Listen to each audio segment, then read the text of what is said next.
today's video, I'm going to teach you how to schedule and manage social posts in Buffer from start to finish.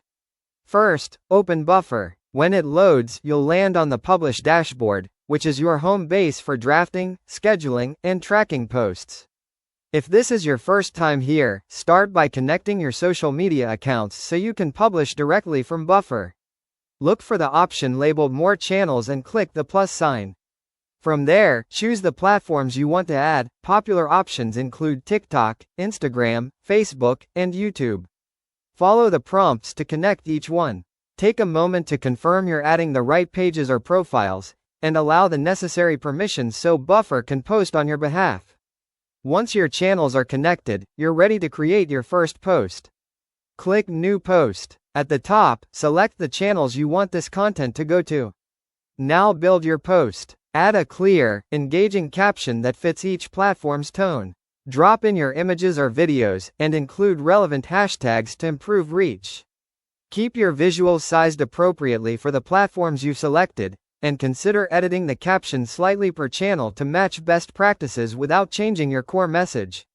Before you schedule, use the preview feature. This lets you see exactly how your post will appear on each platform. Scan for line breaks, truncated text, and how the thumbnail or crop looks.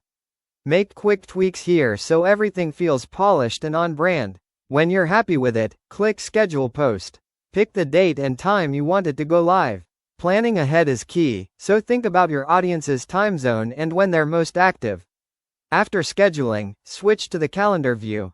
This gives you a clear, bird's-eye view of your upcoming content. Drag and drop posts to reorganize your week, fill any gaps, and make sure you're maintaining a consistent cadence across platforms. If an idea isn't quite ready, don't lose it. Save unfinished concepts in drafts or ideas. Use drafts for posts that need editing and ideas for quick notes, links, or reminders you'll flesh out later. Building a backlog like this helps you stay consistent, even on busy days. Finally, keep an eye on Sent to review what has already gone out. This is a simple way to confirm everything published as planned and to reference what performed well when you're planning your next batch. That's it, you've connected your channels, created content, previewed it, scheduled ahead, organized your calendar, saved ideas, and checked what's been sent, all inside Buffer.